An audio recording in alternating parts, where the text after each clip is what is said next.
پاکستان چونکہ ایک وفاقی ریاست ہے، صوبائی خود مختاری کی یا پروونشل اٹانومی کی ایک خاص اہمیت ہے پاکستان کی اسٹیٹ کی پالیٹی میں۔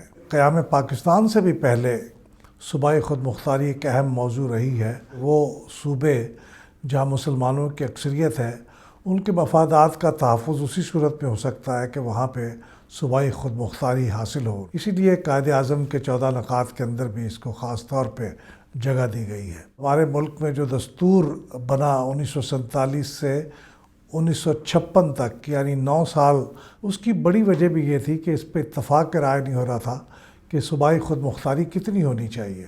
پھر اس کے بعد ہم نے دیکھا کہ مشرقی پاکستان کے اندر جو علیحدگی کی تحریک چلی اور مشرقی پاکستان بدقسمتی سے ہم سے علیحدہ ہو گیا، تو اس کے پیچھے بھی سب سے بڑی وجہ جو تھی وہ صوبائی خود مختاری کے اوپر اختلافات تھے۔ صوبائی خود مختاری کا سفر پاکستان میں اگر اس کی ایک تصویر کھینچی جائے تو وہ کیسے ہوگی؟ ہمارے پہلے 9 سال جب کہ ہم 1956 یعنی 1956 کا کانسٹیٹیوشن نہیں بنا لیا، اس وقت تک ہم گورنمنٹ آف انڈیا ایکٹ 1935 کے تحت ایک انٹرم کانسٹیٹیوشن تھا جس سے ہم کام چلا رہے تھے۔ ہر کانسٹیٹیوشن کے اندر 3 لسٹیں ہوتی ہیں جن کے اوپر قانون سازی ہو سکتی ہے۔ ایک تو وفاق کی لسٹ ہوتی ہے جس میں صرف وفاق اس کے اوپر یعنی فیڈریشن قانون سازی کر سکتی ہے۔ ایک پروونشل لسٹ ہوتی ہے جس میں صوبے قانون سازی کر سکتے ہیں، اور ایک پھر کنکرنٹ لسٹ ہوتی ہے، اس پہ صوبے بھی اور وفاق بھی دونوں قانون سازی کر سکتے ہیں۔ تو اس طرح کی 3 لسٹوں کے اندر جو پہلا ہمارا دور تھا 9 سال کا، جو وفاق کی لسٹ تھی اس میں 61 سبجیکٹس موجود تھے۔ اس طرح جو پروونسز کی لسٹ تھی اس کے اندر 55 سبجیکٹس موجود تھے، اور جو کنکرنٹ لسٹ تھی اس کے اندر 25 سبجیکٹس موجود تھے۔ تو اس طرح بہت بڑی تعداد تھی 61 جو کہ وفاق کو قانون سازی کی اجازت دیتی تھی۔ اس زمانے کے اندر جو پروونشل اٹانومی تھی اس کو بہت زیادہ اہمیت نہیں دی جاتی تھی، کیونکہ وفاق کے پاس قانون سازی کے سبجیکٹ جتنے زیادہ ہوں گے اس کا مطلب ہے صوبائی خود مختاری اتنی ہی کم ہوگی۔ اس کے بعد ہم 1956 میں ہم نے اپنا پہلا کانسٹیٹیوشن بنایا۔ اس کے نتیجے میں صوبائی خود مختاری کی صورتحال کافی بہتر ہو گئی۔ وفاقی سبجیکٹس کی لسٹ 61 سے کم ہو کے 30 ہو گئی، اور جو پروونشل لسٹ تھی اس میں بھی 55 سے بڑھ کے وہ 94 ہو گئی، اور کنکرنٹ لسٹ میں جو 25 تھی وہ بھی کم ہو کے 19 ہو گئی۔ صوبائی خود مختاری کی صورتحال 1956 کے کانسٹیٹیوشن میں بہتر ہوئی، اگرچہ ایک بہت بڑا واقعہ یہ ہوا کہ مشرقی پاکستان اور مغربی پاکستان کے درمیان برابری کا اصول طے پا گیا۔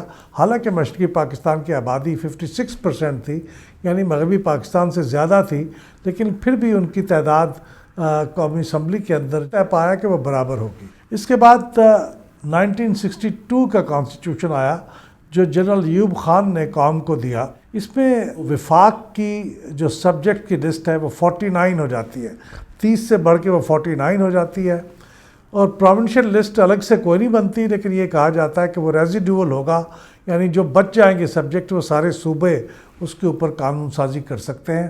اور اس طرح کنکرنٹ لسٹ بھی کوئی نہیں تھی۔ حقیقتاً یہ کوئی وفاقی آئین نہیں تھا، یہ ایک یونٹری اسٹیٹ کا آئین تھا۔ اس کے مطابق جو تمام اختیارات تھے وہ مرکز میں صدر مملکت کو حاصل تھے، کیونکہ وہی اپوائنٹ کرتے تھے گورنرز کو، اور گورنرز کو اپنی مرضی سے وہ ہٹا بھی سکتے تھے۔